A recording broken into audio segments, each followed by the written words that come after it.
Glórias a Deus. Então, na semana passada, nós falávamos aqui na igreja a respeito do amor, né? E eu até havia falado que hoje nós continuaríamos falando a respeito disso, mais precisamente, né, a respeito das linguagens do amor. Eu quero começar com vocês aqui um pequeno estudo que a gente vai fazer na quarta-feira, nas próximas quartas-feiras, falando a respeito, então, desse tão importante assunto.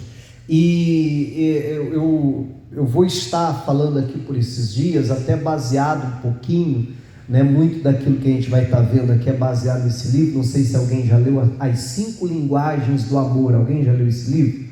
Né, mas já leu? Pelo menos uma pessoa, né? Já leu?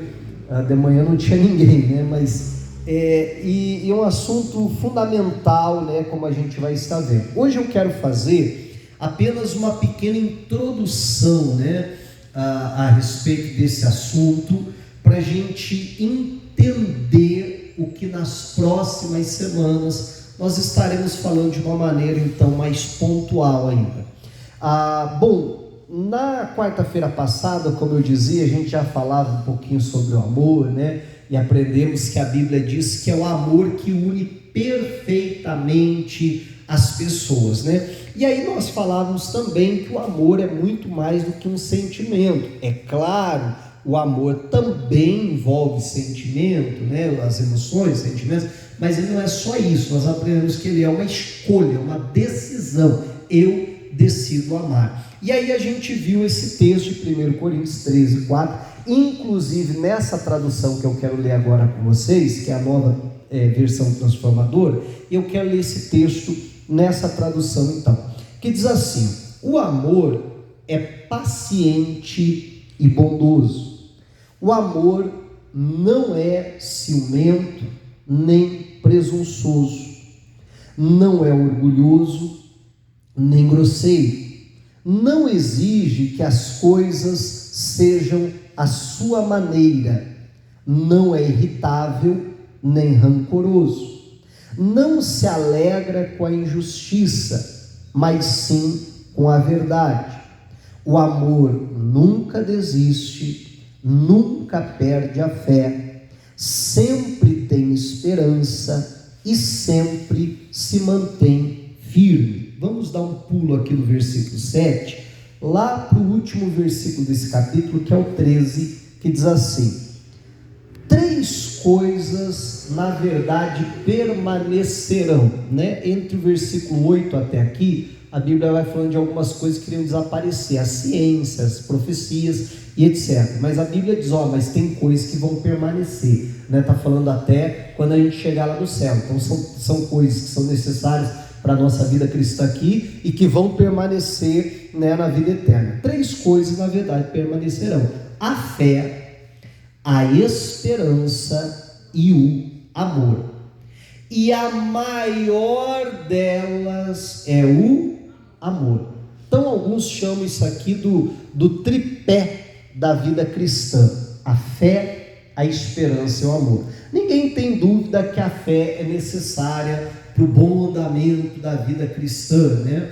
A Bíblia chega a dizer que sem fé é impossível agradar a Deus. Ninguém tem dúvida que a esperança, né, é fundamental para a vida cristã. A Bíblia chega a dizer que nós somos chamados a uma viva esperança. Essa esperança precisa ser tão viva dentro de nós, tão latente, que a Bíblia chama assim de uma viva esperança. E também ninguém tem dúvida da importância da esperança. Precisamos ter a esperança da vida eterna, né? É um fundamento cristão. E a Bíblia diz também a respeito do amor. Agora, dos 3, a Bíblia ainda destaca e diz: e o maior deles ainda é o amor. Então, diante de textos como esse, como outros que nós já temos estudado aqui, principalmente na quarta-feira,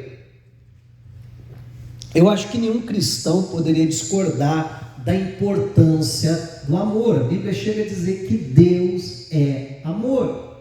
E a Bíblia diz que quem não ama não conhece a Deus, né? Simples assim. Então nenhum cristão pode, em sã consciência, dizer que o amor não é algo importante.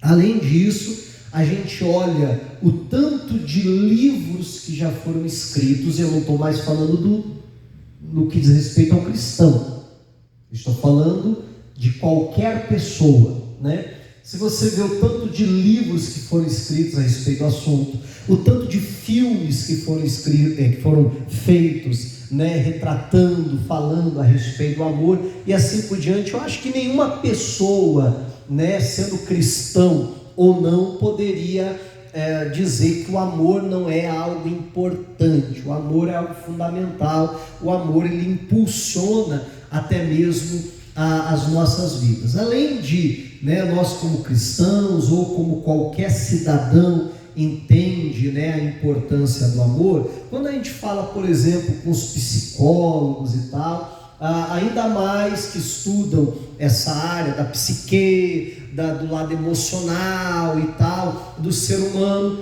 eles falam que o amor, então, é um sentimento, um dos sentimentos mais básicos do homem, e que o amor, ele é de suma importância, ele é, como eu dizia, né, algo básico para que a pessoa tenha uma saúde emocional. Sem o amor, não tem como o ser humano ter saúde emocional, ou ainda mais, eu vou falar bastante disso hoje, né, sem a pessoa se sentir amada, porque nós vamos fazer uma distinção do que a pessoa ser amada e da pessoa se sentir amada, e é justamente o ponto que a gente vai estar se aprofundando um pouquinho nas próximas semanas. Então, e como eu disse, hoje fazendo apenas um apanhado geral, uma introdução então a respeito do assunto. Na verdade, hoje eu quero instigar você a estar aqui nas próximas quartas-feiras, né? Amém? E para você entender a importância do assunto que nós vamos estar tratando aqui então. De tal forma, meu irmão, que é reconhecidamente, né, importante a questão do amor, não só para as crianças, a gente vai falar um pouquinho disso também, mas para os adultos, para todas as pessoas. As pessoas precisam não só serem amadas, como se sentirem amadas. Porém, nós vivemos dias tão loucos, tão doidos, não tem como eu, né, usar outra expressão senão essa. Esses dias atrás eu até brincava que hoje em dia o poste está fazendo xixi no cachorro, né? De tão doido que o negócio está. Aonde, né, nos nossos dias a gente vê as coisas sendo amadas e as pessoas sendo usadas. Verdade, não é?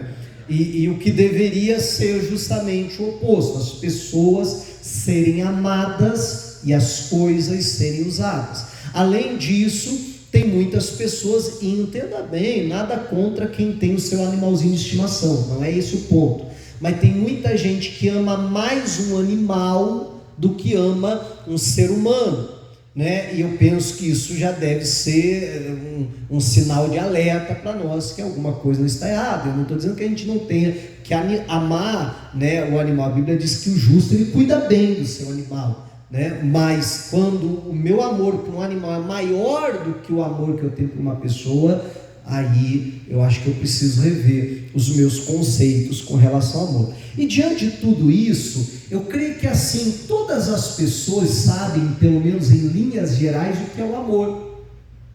Se você falar com um cristão, ou se você ir lá fora e falar com uma pessoa que nem de Deus não é, né, e começar a falar a respeito do amor, dificilmente ele vai olhar para você com uma cara assim, estranha, e dizer assim, do que é que você está falando? Né? É verdade, não é? Porque em linhas gerais as pessoas sabem o que é o amor. O grande problema é a forma como a pessoa interpreta o amor. Por quê? Porque olha só, né? Algumas das nossas frases, às vezes a gente diz assim, eu amo batata frita. Sim, 2 minutos depois diz assim, eu amo a minha mãe. Mas não é verdade? E colocando então, né, praticamente em pé de igualdade a batata frita com a minha mãe. Então a gente né, diz que ama comidas, a gente diz que ama lugares, a gente diz que ama certas atividades. Eu amo jogar bola, eu amo, né, correr, eu amo fazer tal coisa. A gente diz que ama os animais, a gente diz que ama as pessoas, e isso é um grande problema. Se não fosse só essa questão em si, que às vezes leva as pessoas a ter um certo problema de entender com mais profundidade o que vem a ser o amor, a gente de vez em quando escuta frases assim: eu fiz isso por amor, não é assim? E aí você se depara com as mais absurdas coisas, que alguém diz: eu fiz isso por amor, né? A ponto de às vezes alguém ser preso porque assassinou o próprio cônjuge, e a pessoa dizer assim: eu fiz isso por amor. Você já viu isso, né? Eu fiz isso por amor. Esses dias atrás eu via uma reportagem se eu não me engano foi aqui, até não lembro assim dos detalhes, mas se não me engano foi aqui, que houve uma denúncia de cárcere privado. A polícia se dirigiu até o local, e a mulher, ela estava há 34 anos, se eu não me engano, né? Salva aí alguma confusão com as datas, mas era uma coisa assim, 24, 34 anos, que ela estava presa dentro de casa. O marido não deixava ela sair, inclusive do quarto. A hora que a polícia chegou, ela estava trancada dentro do quarto, dopada, né? E não podia sair de casa. Era 34 anos, ou 24, não lembro bem a data, mas se não me engano era 34 anos que ela estava naquela condição. E aí você vai perguntar para o marido: seu doido, por que você faz isso? Ele vai dizer o quê? Eu fiz por amor. E se essa mulher decide me largar, me deixar, eu não sei viver sem ela. Eu fiz isso por amor. E assim vai. Você pega uma pessoa, né, que ela está numa relação extraconjugal, que ela está traindo o seu cônjuge. Você pergunta: você está doido, rapaz, por que você fez isso? A pessoa diz o quê? Eu fiz por amor, eu amo ela, eu amo ele. Não é assim? Aquilo que a Bíblia chama de pecado, aquilo que a Bíblia chama de adultério, tem gente chamando de amor. Não só isso, né? Uma pessoa que ela está numa relação homoafetiva, né? E você pergunta, ela diz: eu amo ele, eu amo ela. Agora, aquilo que a Bíblia chama de pecado, amém, igreja? Né? Porque as pessoas podem gostar ou não disso, e paciência, mas a Bíblia continua definindo isso como pecado, como algo abominável. É o que a Bíblia diz, né? Mas muitas pessoas chamam isso de amor. Uma pessoa que um pai, uma mãe que dá tudo que o filho quer, tudo que o filho pede e tal, como é que o pai e a mãe se defendem daquela atitude? Diz: eu faço isso porque eu amo, por amor. Agora o psicólogo familiar, o terapeuta familiar vai classificar aquilo de uma paternidade responsável, né? Mas o pai e a mãe vai chamar aquilo de amor, né? Uma esposa ou ainda um marido que tem um cônjuge viciado. Vamos supor uma esposa que tem um marido alcoólatra, e ela está lá juntando os cacos, né, da casa, daquilo que o marido quebrou na última crise. Alguém pergunta: por que você está fazendo isso? Ela diz: eu estou fazendo isso por amor. Mas o psicólogo chama de codependência, né? Não sei se você já assistiu, por exemplo, aquele programa Quilos Mortais. Alguém já assistiu aquele programa, né? Então você percebe que sempre, né, que tem uma pessoa lá que está quase morrendo de tanto comer, literalmente, né? Sempre tem o quê? Um familiar para fazer todas as vontades, não é assim? Lá no programa, geralmente aquele doutor lá no salão dele chama de facilitador, né? Ou, como eu dizia, talvez algum psicólogo chama acabei de falar agora, Bom, de participar junto, codependência, né? Esse é o termo. Então, aí a pessoa diz: poxa vida, você não está vendo que você está matando o teu familiar? Não, ele está com fome, ele pede, eu faço isso por amor. Não é assim? Né? E como eu disse, pessoal, a gente vive dias tão loucos, tão doidos, que pesquisa aponta que tem mais pessoas hoje morrendo por excesso de comida do que pela falta dela, do que pela fome. Se fala tanto da fome, e é verdade, temos que acabar a fome, mas tem mais gente comendo por excesso de comida, morrendo, melhor dizendo, né? Tem mais gente morrendo por excesso de comida do que pessoas morrendo de fome. Olha que negócio doido, verdade, não é? Negócio maluco, mas é o que está acontecendo nos nossos dias. Então você perceba que muitas pessoas vão fazendo determinadas coisas, dizendo: olha, eu estou fazendo isso, ou estou fazendo aquilo por amor. Então, aí você vai percebendo que tem muita gente chamando de amor aquilo que na verdade não é amor.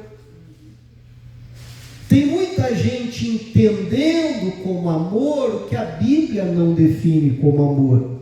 E tem muita gente, né, que por não entender o amor, pelo menos o amor segundo a palavra de Deus, Bíblia, que é esse que nós estamos falando, que envolve sentimentos, obviamente, mas não se baseia apenas neles. Porque aí a gente ouve casais dizendo assim: não, melhor separar, porque acabou o amor, né? Melhor ir cada um para um lado, porque acabou o amor. E você pergunta para a pessoa: tá bom, mas o que é esse amor que você está falando aí que acabou? Aí a pessoa geralmente vai descrever uma paixão, e não o amor. Vai descrever certos tipos de sentimento ou de impulsos que a pessoa não tem mais e que tinha antes, mas que a pessoa entendia aquilo como amor. Você está entendendo o vespeiro que a gente está mexendo? Né? Então, só que a gente precisa, em primeiro lugar, entender o que é amor, e mais até talvez, ou tão importante quanto, é a gente entender essa questão da linguagem do amor, porque o amor, ele tem uma linguagem. Eu não sei se alguma vez você, eu acredito que já, tá? Mas estou chutando. Mas vê aí, se alguma vez você já não se sentiu frustrado, porque você diz assim: poxa vida, mas eu amo tanto meu familiar, como é que ele não enxerga isso? Como é que ele não percebe isso? Poxa vida, eu amo tanto meu familiar, mas parece que ele não vê, ou parece que ele não se importa. Alguém já teve um sentimento assim? Né? É difícil quem não teve, verdade, não é? E por que isso? Né? Provavelmente, como nós vamos ver aqui, por causa justamente dessa questão da linguagem do amor. Você está olhando aqui para mim, né? E olhando aqui para mim, você consegue enxergar o amor que eu sinto por você? Você consegue enxergar o amor que eu tenho por Deus? O amor que eu tenho pela minha esposa, o amor que eu tenho pelos meus filhos, alguma coisa assim? Não. Da mesma forma, eu olhando aqui para você, eu não consigo enxergar o amor que você tenha por mim, ou o amor que você tenha por Deus, ou pelo seu cônjuge, ou seja lá, pelo que for, né? Por quê? Porque o amor, pela terceira vez eu falo, ele obviamente envolve sentimentos, emoções, mas ele não é baseado só nisso, ele é baseado numa escolha, numa opção. Eu decido amar. Só que mesmo que seja uma escolha que envolve emoções e sentimentos, é algo intrínseco, é algo que está lá no meu interior, é algo que ninguém consegue ver. A única maneira de alguém ver o meu amor é a hora que eu consigo externar este amor. É a hora que eu consigo colocar para fora esse amor. Amém? E é aí que entra justamente essa questão da linguagem do amor. Agora, por que muitas vezes, como eu dizia há pouco, a gente vê pessoas frustradas e às vezes a gente vê casamentos acabando até por conta dessa situação, ou filhos frustrados porque acham que os pais não os amam, por mais que os pais os amem, ou vice-versa. E por que acontece tantas coisas assim? Por causa dessa questão da linguagem do amor. Vamos parar e pensar, né? Vamos supor que eu esteja aqui pregando em português. Vamos supor, não, eu estou, né? Por mais que talvez não seja assim, um português perfeito, né? Mas eu estou pregando em português. Mas vamos supor que entra aqui algum, sei lá, um japonês que não fala português, que só fala japonês. Ele vai sentar aí e eu vou pregar. Não vai ser muito útil para ele, sim ou não? Ele vai ver minha boca mexer, ele vai ver os meus gestos, talvez por conta dos meus gestos, né? Talvez um pouquinho do sangue italiano ainda, né? Que é aquele falar com as mãos, né? Talvez ele entenda alguma coisinha, mas vai ser muito difícil a comunicação. E aí vamos supor que ele veio na igreja justamente porque ele precisa de uma oração, e acaba o culto ele vem falar comigo, então, porque ele quer uma oração. Você concorda que vai ficar difícil a comunicação? Eu fico imaginando ele chegando para mim, tentando gesticular, né, e tal, fazer alguma coisa assim, e aí talvez eu até entenda, você quer uma oração e tal, e ele, né, entendendo, e aí eu pergunto assim, você quer uma oração por quê? E aí vai ficar ruim, né, vai ficar difícil. Você está entendendo? Então a mesma coisa acontece, né, com relação às linguagens do amor.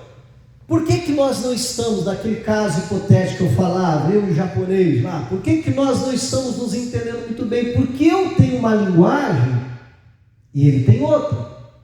Amém? Então, eu falo uma coisa, mas por mais que eu consiga expressar o que eu penso e o que eu sinto, ele não consegue decifrar isso. A mesma coisa é o contrário, por mais que ele consiga falar o que pensa, o que sente e tal, mas eu não consigo decifrar isso. A mesma coisa, ou pelo menos algo muito semelhante, acontece com relação às linguagens do amor. Esse autor, o Gary, fugiu agora o sobrenome dele, no próximo culto eu pego certinho. Ele fala sobre 5 linguagens do amor, que nos próximas quartas-feiras nós vamos falar um pouquinho, de uma maneira um pouquinho mais aprofundada com relação a cada uma delas, mas só a nível de conhecimentos gerais, né? Como eu disse, hoje é apenas uma introdução.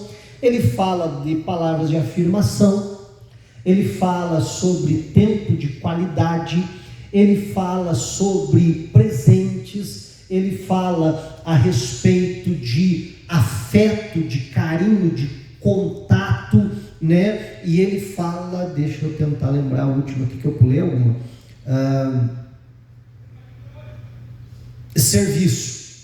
E ele fala a respeito de serviço. Eu amo, eu te amo, então eu faço algo por você, eu te sirvo de alguma maneira, né? Eu te amo e por eu te amar eu te presenteio. Eu te amo e por eu amar eu te dou carinho, eu seguro na sua mão, eu te abraço, né? Não, eu te amo, então eu me dedico, eu dou tempo a você. Eu te amo, então eu declaro isso, então eu dou palavras de afirmação. Poxa vida, como você está bonito hoje, olha, eu te amo muito e tal. Então, cada pessoa tem a sua linguagem, que o autor chama do amor primário, a linguagem primária do amor. Isso geralmente relacionado não só à minha questão, né, a questão de caráter, não, a questão de personalidade, mas até mesmo por uma questão também de criação, né? Então, eu vou trazer comigo aquela linguagem primária. Então vamos imaginar uma situação aonde a linguagem, vamos falar de um casal, a linguagem primária de um é serviço. Eu amo a minha esposa, por isso que eu trabalho tanto, para dar uma vida confortável. Olha, eu fico horas no meu trabalho, mas eu faço isso, lembra da frase há pouco? Por amor. Eu faço isso pensando na minha família. Eu faço isso para dar o bom e melhor para a minha família. E isso é verdade? É. Porque é a forma daquela pessoa expressar o amor. Só que vamos supor que do outro lado, meu cônjuge, a forma de expressão do amor, ou a linguagem primária do amor é não. Se ele me ama, ele passa tempo comigo. Né? Então o que vai acontecer? Vai acontecer um do lado de cá gritando: você não está vendo como eu te amo? E o outro lá do outro lado vai estar lendo o quê? Ele não me ama. Se ele me amasse, ele gastaria tempo comigo. Mas na verdade ele ama é o trabalho dele.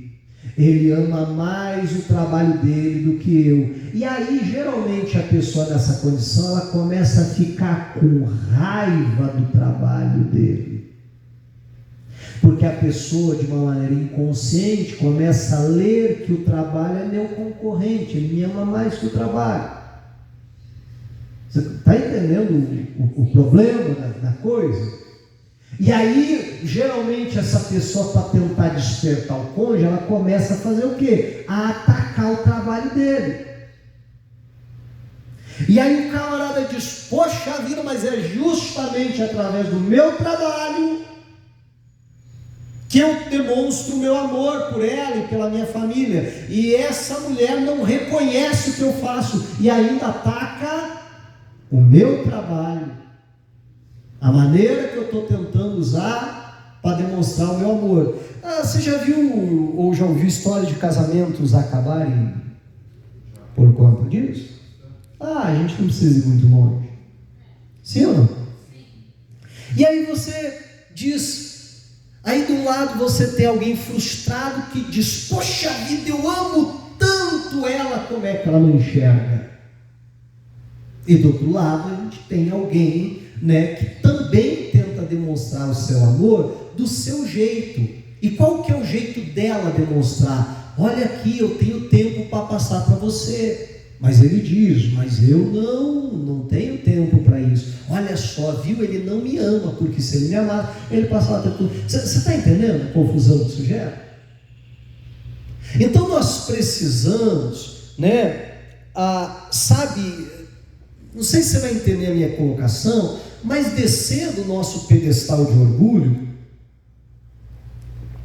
em vez de ficar, tentando dizer eu amo e ninguém reconhece e tal, eu faço e ninguém reconhece, eu deveria procurar, com empatia, se colocar no lugar do outro, porque isso é amor. Amém? Nós lemos há pouco que o amor não exige que as coisas sejam feitas do seu jeito. Na verdade, o amor não exige nada. O amor não cobra. O amor pede. A partir do momento que o marido passa a exigir coisas da esposa, que a esposa passa a exigir coisas do marido, meu irmão, isso não é agir em amor. O amor não exige, o amor pede. Porque a hora que eu faço um pedido, aí eu falava disso até na semana passada, eu até brincava assim, eu rolo a bola para o outro chutar. Eu dou oportunidade para o outro demonstrar o seu amor.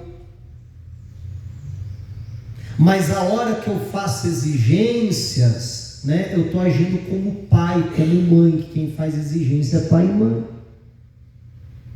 Eu não estou agindo mais como cônjuge, eu já não estou agindo mais como deveria.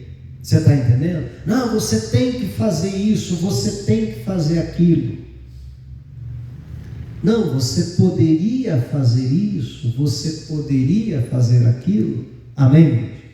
Então, olha só, nós precisamos entender isso, principalmente com relação às crianças. Até eu estava dando exemplo do casal, né, mas isso é em todas as outras áreas também, principalmente da área com relação à criação dos filhos.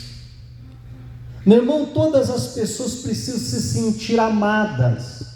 Eu acho interessante que o autor ele usa uma expressão dizendo assim, do nosso tanque de amor, que cada ser humano tem o seu tanque de amor. Quando o nosso tanque de amor ele está cheio, quer dizer, quando nós nos sentimos amados, e aí perceba que eu acho que agora já ficou claro a diferença entre amar e se sentir amado. Quando é que eu me sinto amado?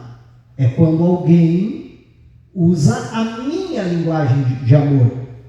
Aí eu consigo me sentir amado. Então eu preciso ter a sensibilidade para conseguir enxergar a linguagem do amor do outro, para demonstrar o meu amor de uma forma que aquela pessoa vai entender, por mais que aquela não seja a minha linguagem de amor. Se eu passar 10 anos e não receber um elogio, talvez para mim não faça falta nenhuma, mas talvez para o meu cônjuge faça. Você está entendendo? Talvez a linguagem de amor dele seja isso. Talvez todos os dias eu tenha que destacar alguma característica positiva. Talvez todos os dias eu tenha que fazer um elogio. Talvez todos os dias eu tenha que dizer te amo. E aí eu digo assim, mas para que isso? Mas não é porque eu não sou assim? Você está entendendo? Porque essa não é a minha linguagem primária, não quer dizer que eu não seja do cônjuge. E aí alguém diz, pastor, mas que negócio complicado, como é que eu posso identificar? Bom, um jeito simples é você começar a reparar no que ele tem reclamado. Verdade ou não é? Pastor, a minha mulher vive reclamando que eu não tenho tempo. Pois é, talvez essa seja a linguagem dela. Minha mulher, pastor, reclama que eu não dou nada para ela. Talvez está na hora de começar a presenteá-la mais. Pastor, não tem dinheiro para isso. Meu irmão, uma flor que você arranca do quintal e dá para ela, para quem tem essa linguagem de amor, aquilo é tudo. Você está entendendo? Então eu preciso tentar enxergar para o outro lado. Pastor, eu nunca recebi um abraço, eu não sei o que é isso, um carinho. Pois é, mas talvez o seu cônjuge precise de um abraço, de um carinho. Então nós precisamos conseguir enxergar o outro. Voltando ao que eu comecei a falar, e aí entrei nesse assunto, é que cada um de nós tem um tanque de amor, que precisa ser preenchido, que precisa ser cheio, recebendo essa demonstração de amor. E quando esse tanque está cheio, a tendência é o quê? É a pessoa também agir com amor.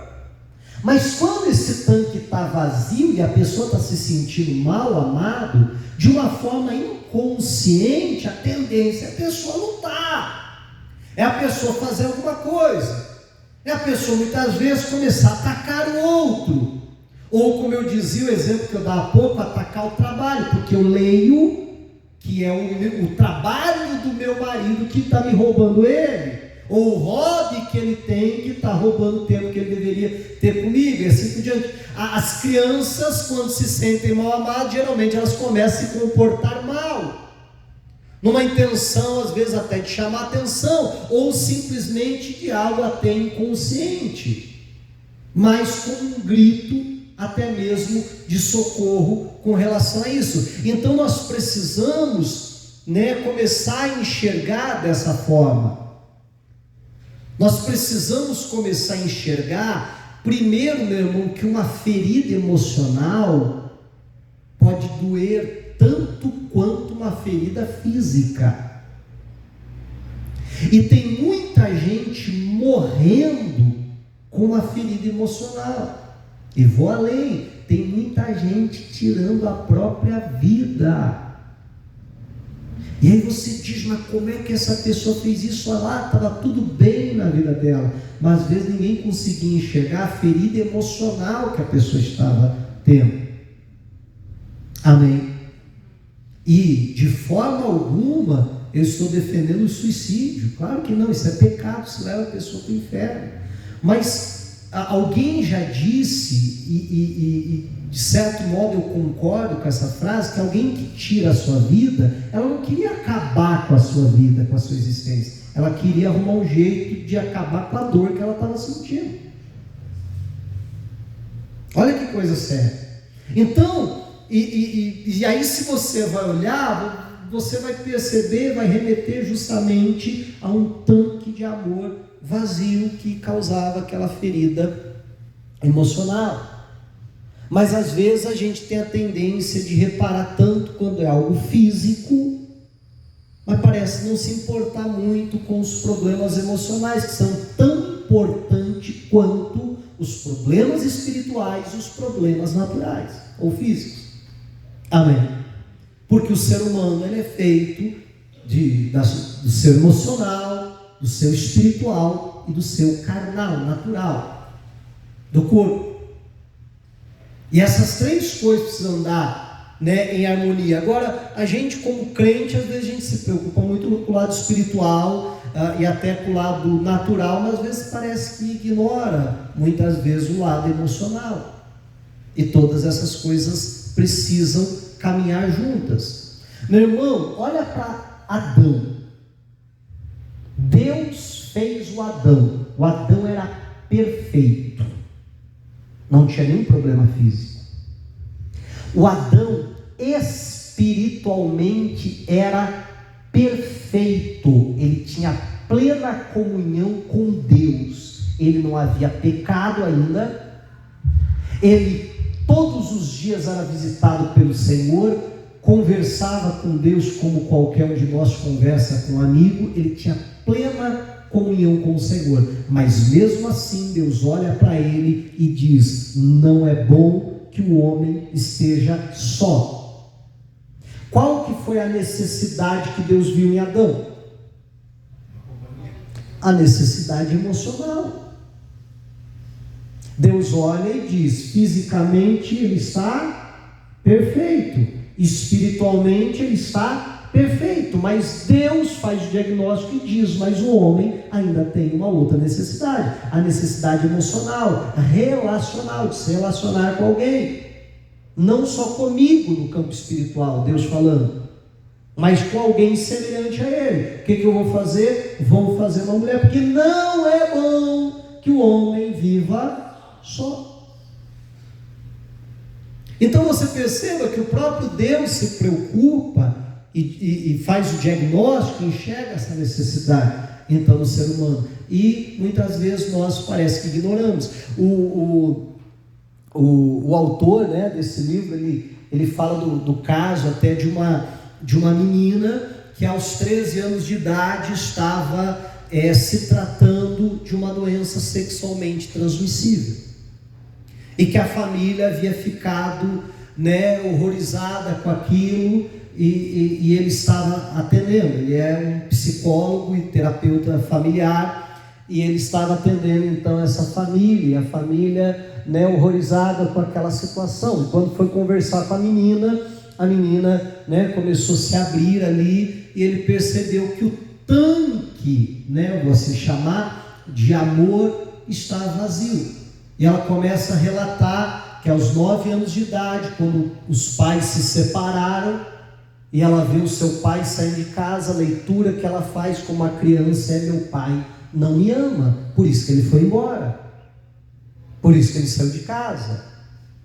E ela então fica aquela ferida emocional. Aos 10 anos de idade, a mãe se casa novamente, ela fica feliz pela mãe. A minha mãe achou alguém para amar ela, eu estou feliz por ela, mas eu não tenho ninguém que me ame. E não que ela não fosse amada, porque aquela família a amava, porém ela tinha uma outra linguagem. ela não conseguia se sentir amada. Você está entendendo? Então, na escola ela conhece um rapaz mais velho do que ela, anos na frente da escola, mas que dá atenção para ela, que demonstra gostar dela e assim por diante, e ela diz, nesse relato que faz a ele: eu não queria fazer sexo, eu queria ser amada. Só que ela descobre que o rapaz não amava. O rapaz só queria, enquanto ela queria ser amada, o rapaz só queria sexo, E aí forma ainda mais uma ferida agora nela, e aí tem que lidar com toda essa situação, e agora com a questão da família, enfim, olha que coisa triste, E às vezes a gente vê aí meninas de 13, 14 anos grávidas, eu falava disso até na semana passada, e alguém olha e diz: é uma sem vergonha mesmo, mas não tem caráter uma menina dessa e tal. Meu irmão, e muitas vezes aquilo ali é simplesmente a pessoa queria ser amada. E o grande problema é quando a pessoa, ela está lá com o seu tanque de amor vazio, e ela começa, então, porque o ser humano tem necessidade de se sentir amado, e a pessoa então começa a buscar esse amor. E o grande perigo é quando, principalmente, não só eles, mas principalmente adolescentes e jovens, saem numa busca mal orientada por amor. Porque geralmente a pessoa vai buscar isso em lugares, em pessoas e de formas erradas. Aí aquela menina, que o pai lá dedicou, cuidou, criou, deu educação, coisa mais linda, toda arrumadinha, toda cheirosinha, aí daqui a pouco tá ela lá namorando com um hippie, o cara todo largadão, que não quer nada da vida, mas que tem todo o tempo do mundo para ela. E até porque tem todo o tempo do mundo que não faz nada da vida.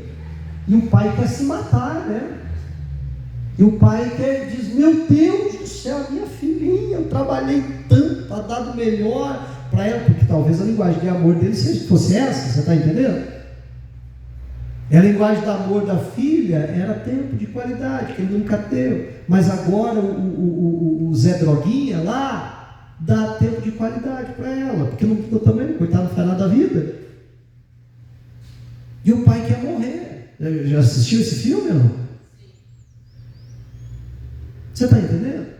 Mas é uma busca por amor mal orientada, uma busca por amor que a pessoa começa a buscar amor em lugares e pessoas erradas. Aí a gente vê, meu irmão, uma pessoa que se envolve com droga, a pessoa que se envolve ou com algum tipo de vício, seja um alcoolismo. Meu irmão, eu nunca ouvi o relato de ninguém dizendo assim: eu me envolvi com droga, porque um belo dia, eu nunca ouvi falar de maconha, nem de pé de cocaína, nem de pé de crack, nada disso. Mas um belo dia eu estava em casa e disse: quer saber, eu acho que eu vou fumar um cigarrinho de maconha, sabe que vem, não sei onde vem, mas acho que eu vou. Não tem, isso não existe. Mas o que existe? Numa busca mal orientada por amor e por aceitação, e principalmente os adolescentes jovens tem muito isso, Então ele começa a fazer parte de um grupo que, para ele ser aceito naquele grupo, ele tem que usar droga, porque todo mundo ali usa. Ele não quer ficar bêbado, cair no chão, vomitado, no outro dia ter uma ressaca terrível. Não, ele não quer isso. Mas ele quer ser aceito por aquele grupo. E para ele ser aceito, ele tem que encharcar o caneco, porque todo mundo faz isso. Você está entendendo?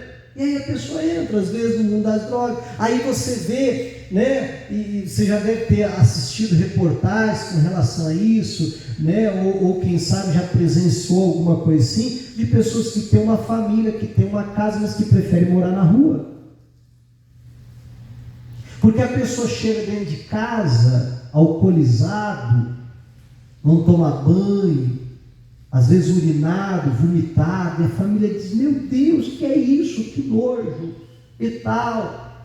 Mas a pessoa sai na rua e encontra o outro bêbado lá, e o outro bêbado não está nem aí se ele está mijado, se ele não toma banho um mês, os dois se abraçam e saem cantando junto, verdade? Trocando as pernas. Então, olha que coisa séria, nós precisamos, sabe, começar a olhar com um olhar muito sério para essas coisas. Nós precisamos começar a enxergar isso, né? E eu penso que começa a gente identificar qual é a nossa linguagem primária. E eu repito, talvez fique um pouco vago, até porque a gente não entrou melhor nesse assunto, vamos fazer isso a partir da semana que vem, por isso eu lhe convido a estar com a gente. Mas eu identificar qual é a minha linguagem primária, eu começar a identificar qual é a linguagem primária do meu familiar, e entenda, às vezes numa casa do marido vai ser uma, da esposa vai ser outra, de um filho vai ser uma, do outro filho vai ser outra, e a pessoa precisa aprender a fazer um verdadeiro malabarismo, que talvez no começo seja algo muito difícil, que vai precisar de treinamento, mas com o tempo isso vai se tornar algo tão natural e algo tão normal, e nós precisamos então entender isso, porque se nós não entendermos essa necessidade que o ser humano tem, a gente corre o risco de deixar lá o tanque de amor do nosso familiar vazio, e por mais que a gente ame muito, muito ele não se sinta amado. E o grande problema, meu irmão, é quando a linguagem não é a mesma. O grande problema quando eu grito daqui uma coisa, o outro lá não entende o que eu estou falando, é isso aqui, para a gente fechar, Gênesis capítulo 11, tão conhecido, mas vamos lá. Aí eu volto a utilizar a tradução corrigida, tá? Gênesis capítulo 11, versículo 1, diz assim: e era toda a terra de uma mesma língua e de uma mesma fala. Havia uma mesma linguagem, um falava, todos entendiam. E aconteceu que, partindo eles do Oriente, acharam um vale na terra de Sinar e habitaram ali. E disseram uns aos outros: eia, façamos tijolos e queimamos-los bem.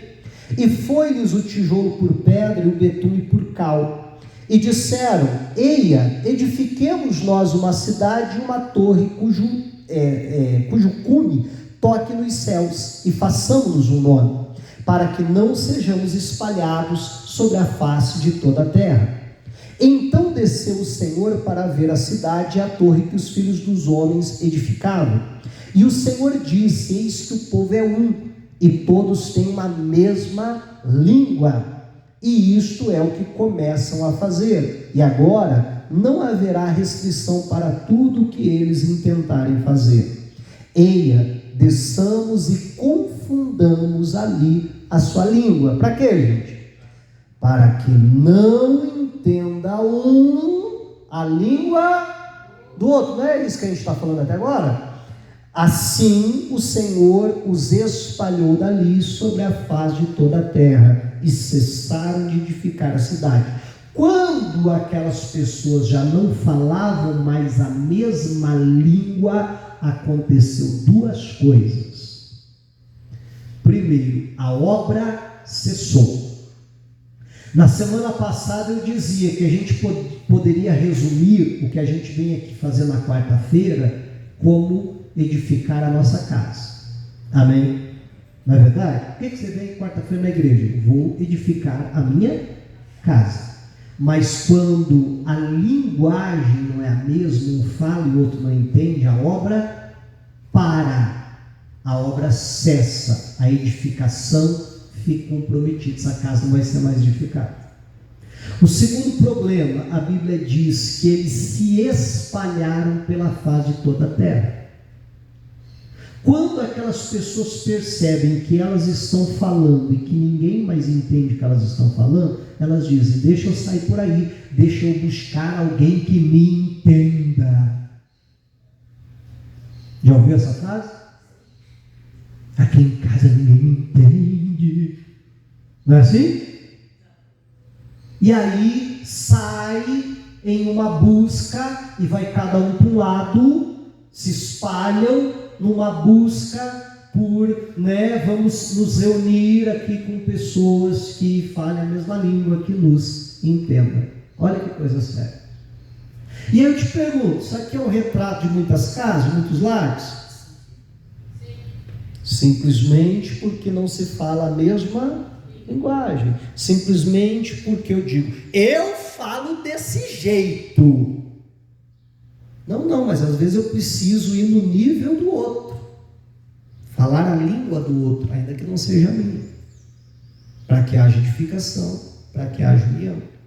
Amém.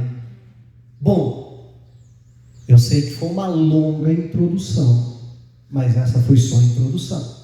Então eu lhe convido para nas próximas quartas-feiras estar com a gente em nome de Jesus Cristo. Mas creio que o Espírito de Deus já tratou muita coisa contigo. Amém? Diga a glória a Deus e vamos aplaudir Jesus.